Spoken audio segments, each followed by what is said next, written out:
Happy New Year, everybody. We are back. But we're gonna do something a little different today. I thought we'd take a chance to kind of review some of the things we talked about last year and what actually happened now that we've gone down the road a little bit, and then make some predictions on 2023. I think you're gonna find this interesting, so buckle up. Here we go. So as you probably remember, a few episodes back, we talked about some guys that shot up a power substation and how it cut power to like 30,000 people. If you remember, we were like, man, this looks like something that could be a copycat crime and could happen out there. So just be prepared, have some battery backups, do all the things you need to make sure you're protected. Well, guess what? It did happen, and it happened quite a few times.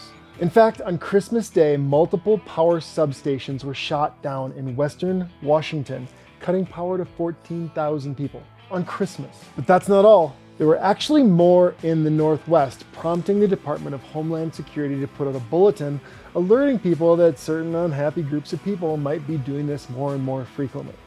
Looks like this one did come true, is happening, and our advice remains the same. Make sure you're prepared for something like this with a nice backup generator, some extra power, some solar panels, whatever you need to get through a couple days of no power. So we talked about China a lot last year in a lot of different topics, but mostly around COVID and how they had such draconian lockdowns. The entire country was basically staying home, getting welded into their apartments and everything. Well, the people were retaliating, if you remember, and it looks like the people have won. Well, Xi and his regime have eased up on these lockdowns, basically letting people back out and doing whatever they want. So remember our 2 weeks to stop the spread, the idea being that it would slow down infection rates and help hospitals kind of stay ahead of any big wave of sickness? Well, China doesn't seem to care about that. They're just like, hey, go nuts. But here's the problem. Nobody in that country has been exposed because they've been locked down, and people are getting sick like crazy. In fact, media outlets are reporting likely over 2 million, maybe 2.1 million people are going to die because of this decision. In fact, in news in the last few days, there are now videos coming out of people burning bodies in the streets. Can you imagine that happening in the United States?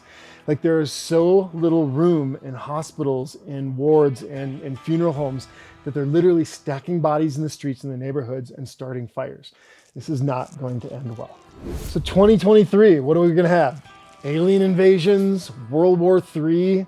Well, maybe, but here's a couple things that I think are likely to happen. One of the scarier trends that I've been watching is that around our food supply. Now, it's actually more a problem about a lack of fertilizer. For the last few years, fertilizer production has been greatly reduced. Part of this is because of Ukraine, and there's some other reasons as well.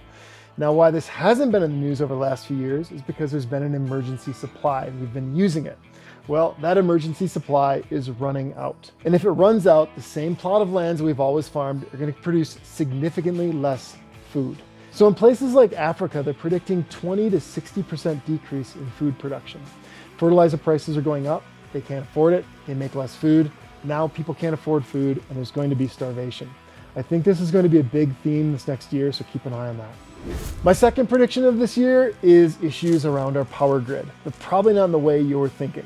Now, we've seen power go out. We just talked about substations. We see brownouts in California when it gets hot, but there's a different thing happening.